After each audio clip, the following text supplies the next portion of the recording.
Assalamualaikum warahmatullahi. Selamat datang di channel kami.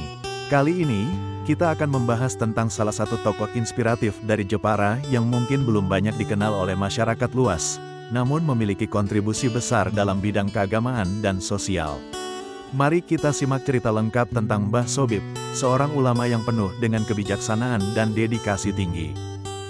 Dengan latar belakang yang sederhana, Mbah Sobib telah menunjukkan keteladanan dan kepemimpinan yang luar biasa dalam komunitasnya.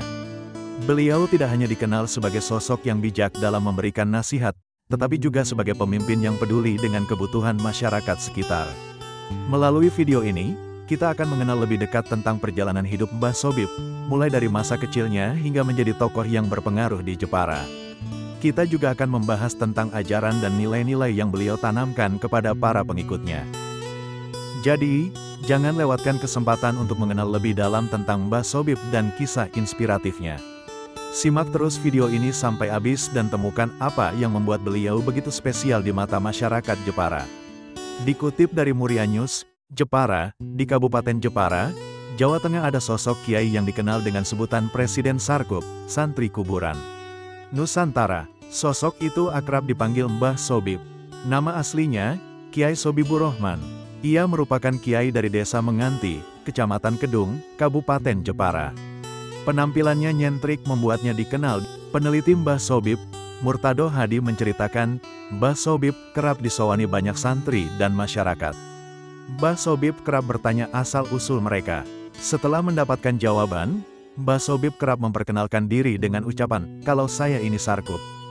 Begitulah yang saya dengar. Mbah Sobib kerap mengenalkan dirinya Sarkup, Santri Kuburan atau Sarjana Kuburan. Jujur saya pertama kali mendengar istilah Sarkup memang dari lisan beliau, ucap penulis buku berjudul Tiga Sufi Tanah Jawa, itu. Murtado menjelaskan, sejak muda Mbah Sobib memang sudah meninggalkan kampung halamannya. Mbah Sobib mengembara guna memperdalam ilmu agama.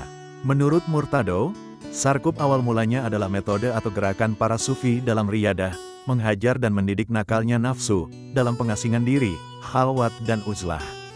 Ia juga kerap menyamar, humul, agar hati menjadi lapang dan... Menurut Murtado, Sarkup juga sebagai gerakan para sufi. Dalam sejarah peradaban Islam memang ada gerakan moral, yaitu ketika para sufi mengambil jarak secara fisik maupun rohani dengan para penguasa, serta raja-raja dari dinasti kehalifahan.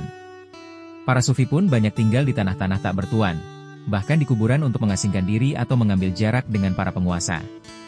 Murtado mengatakan, jasa-jasa Mbah Sobib terlihat saat para pakar geologi, pakar kebudayaan dan sejarah, kerap buntu dan ambigu melihat sesuatu. Mbah Sobib berjasa besar bagi keilmuan itu.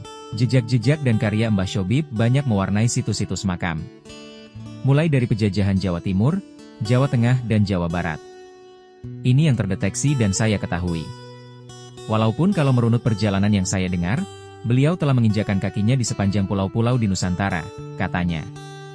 Salah satu yang dilakukan Mbah Sobib yakni menemukan sumber mata air di wilayah Pati, Purwodadi, Bojonegoro hingga Jombang dan Jogja sudah dilakukan sejak muda.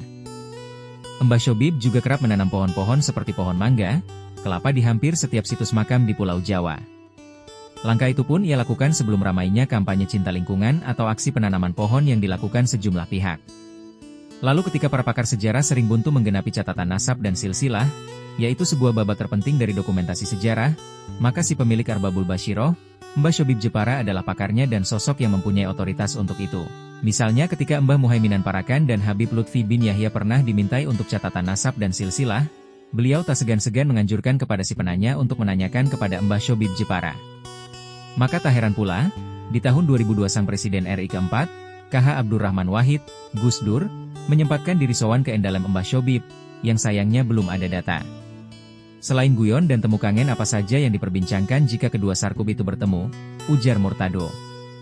Dan sekianlah ceritanya. Terima kasih telah menonton. Semoga kisah inspiratif Mbah Sobib Jepara dapat menjadi motivasi bagi kita semua.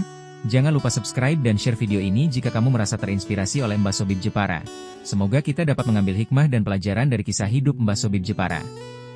Sampai jumpa di video berikutnya. Akhirul kalam. Wassalamualaikum warahmatullahi wabarakatuh.